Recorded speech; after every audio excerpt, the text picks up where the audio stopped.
Beneath the endless sky, Abraham, etched with time, gazes up at the stars, his heart heavy with doubt. Sarah sits beside him, her aged eyes shimmering with unwavering hope and enduring longing. Abraham turns to Sarah, his voice laced with uncertainty.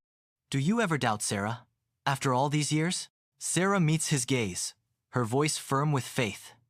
"The Lord made a promise, Abraham. We must have faith." Abraham sighs, his dream fading into the distance. A son, in our twilight years.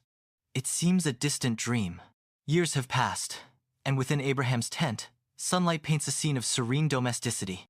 Young Isaac, a vibrant beacon of hope, plays joyfully at Sarah's feet, his laughter echoing in the tranquil air. Sarah watches her son, her heart overflowing with tenderness and gratitude.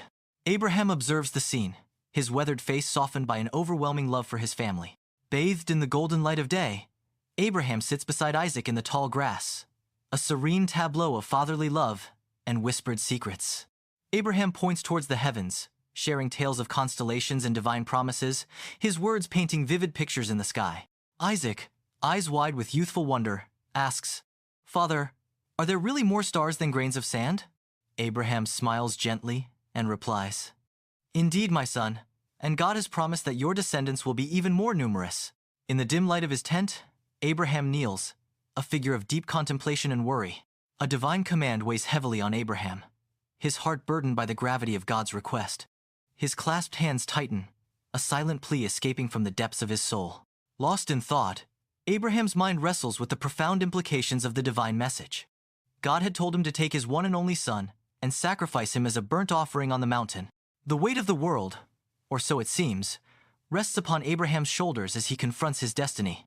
As dawn breaks, Abraham, Isaac, and two servants begin their solemn journey into the rugged mountain landscape. Isaac follows closely behind Abraham, unaware of his father's heavy burden. The two servants trail behind, their faces showing no hint of the pilgrimage's true purpose.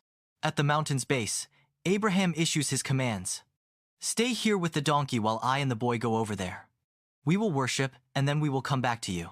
The servants stand silent, their expressions a mix of obedience and apprehension.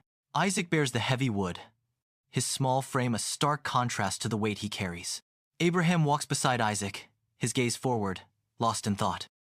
Under the scorching sun, Isaac and Abraham make their way up the mountain path, their figures small against the vast landscape.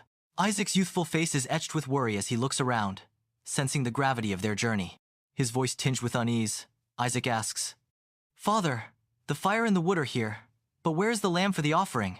Abraham's response is calm, his words carrying a weight of faith and solemn reassurance. "God himself will provide the lamb for the offering, my son." With solemn precision, he arranges the stones he collected for the altar, each action a testament to his profound sorrow. He lays the wood meticulously, preparing the altar for the impending sacrifice. Against the backdrop of the mountain summit, Abraham's hands shake as he binds Isaac. Abraham lifts Isaac onto the altar, a silent act heavy with unspoken intent. Isaac's innocent gaze meets his father's, a look of pure trust amidst the unfolding mystery. The weight of destiny hangs in the air, as Isaac remains unaware of the sacrifice about to unfold. High on the mountain summit, Abraham stands, his face a mask of anguish as the wind howls around him.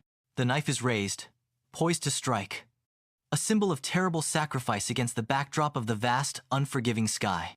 A voice cuts through the wind. "Abraham! Abraham!"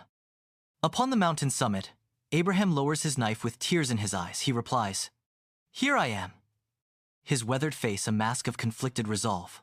Suddenly, a blinding light erupts, and an angel descends, filling the sky with divine radiance. The angel's voice echoes, "Do not lay a hand on the boy." The angel continues, "Now I know that you trust God. You have not held back your son, your only son, from me." Abraham, overwhelmed with relief and gratitude, lowers the knife, his body trembling with emotion. At the mountain's peak, Abraham's eyes widen as he spots a ram caught in a thicket. A wave of relief washes over Abraham as he sees the ram.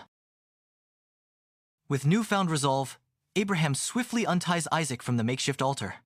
Abraham helps Isaac to his feet, their bond renewed in this moment of salvation. Abraham leads the ram to the altar, his movements deliberate and filled with reverence. Abraham offers the ram as a sacrifice, a symbol of divine mercy and redemption. Abraham embraces Isaac, closing the space between them. Their embrace speaks of an unbreakable bond, forged in the crucible of the ordeal. His gaze sweeps across the landscape, a profound gratitude etched into his face. His voice resonates with conviction, a promise echoing through the mountains. This place shall be called, "The Lord Will Provide." The name hangs in the air, a testament to faith and hope. Under the fading sunset, Abraham and Isaac begin their descent, shadows lengthening behind them. With each step down the mountain, they leave behind the trials of the day.